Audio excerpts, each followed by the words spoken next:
Hey, what's going on, guys? I'm Zach. I'm Nick. And today we're going to be going over high-level preparation and practice for Kendama competitions. Zach and I have been playing for 12 years now, over a decade at the pro level, and together we have 7 world titles, along with 70 podium finishes across all competitions. The first thing, the main thing that is most important to us, the one thing that supersedes everything else when it comes to preparation, is constant, consistent play leading up to the competition. Before everything else, if you're not making it a priority to play Kendama on your schedule, getting consistent hours in throughout the week, then this is what you should be focusing on. Now, for some of you, consistently playing year-round is normal. It's natural. This is an easy thing for you. There's going to be no sweat and nothing's going to change going forward. That's great. But for others who might be older, who might have more responsibility, who might have other things in their life that are taking away time, so they can't play Kendama as much. They may be playing maybe only a couple times, maybe even once per week. This is a crucial point we want to hammer home, because if you're trying to do well, if you want to focus on the competition, if you aim to place at a competition in the future, playing normally and prioritizing Kendama in your day more often is going to be the first thing that gets you closer to that goal. Regular Kendama play, the classic, enjoyable session play that we're doing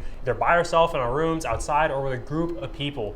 These are all reps to get you more honed, more dialed when the competition comes, whether it be comp-specific tricks or not. During my best year of competing, during 2018, when I won 10 tournaments in one single year, I wasn't just practicing the tricks for each competition specifically, shutting down for the rest of the week. I was playing constantly, hours upon hours per day, just making sure that I have Kendama in hand at all times. This amount of play that you're making for yourself throughout the week adds to your foundation. The players that play the most throughout the week have a higher foundation of skill, so that when it is time to practice tricks specific to a competition, their base level is already higher than many other players, so they have to put in less practice than other people to get similar, if not even better results. Number 2, following a consistent practice routine. What Zach and I have learned that works best for us through our personal experience. Say a trick list comes out a couple months before a competition. Zach and I usually like to jot it down in our notes, get everything all set, and from there, go through very lightly the trick list, identifying what tricks come easy to us and what tricks are a little harder and what should be more focused on with the practice going forward. It starts off, like I said, very light, usually going through the trick list once a day. As time goes on, as we get closer to the competition, that once per day goes up to twice per day, or maybe even 3 times per day. From there, once we're consistently practicing the trick list 3 times per day, almost every single day, instead of upping the reps, up the actual consistency of how many times we're actually landing each trick before moving on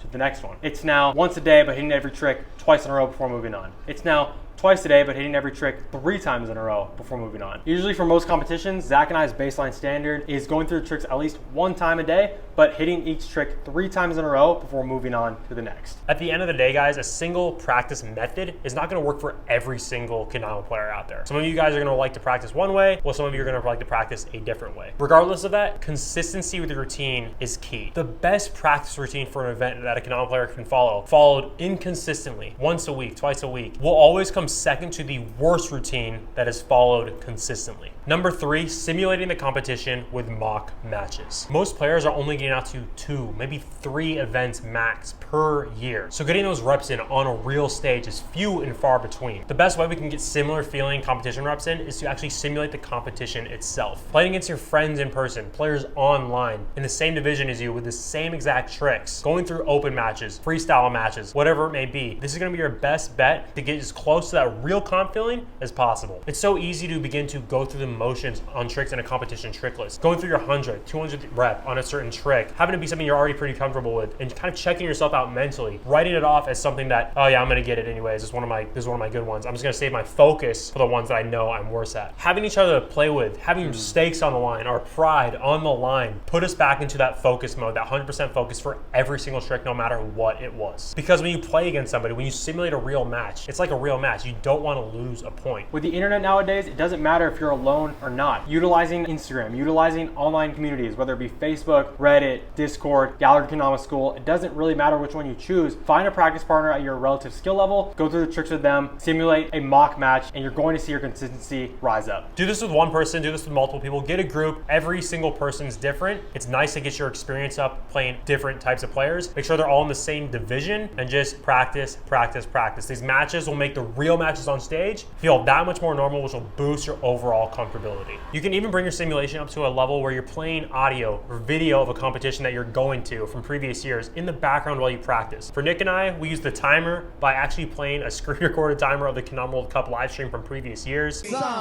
2, 1, let's go. Let's go. hearing the MCs really say 3, 2, 1, go, really hearing people go through their rounds. And you can do the same thing, whether it be KWC, NAKO, Battle of the Border, EKC, any competition you're going to. Actually bringing real footage to bring yourself to that place in your mind as best you can is just gonna add that much more to your practice. Guys, this has been our top 3 practice and preparation techniques that we've used over the past 10 years of competing at the pro level, going to national competitions, even the world championships. This helped us prepare the best that we possibly can leading up to any competition. And hopefully you guys can use these, test them out yourself, implement them into your own routine, and see yourself skyrocket as well. Hope these help. See you guys next time.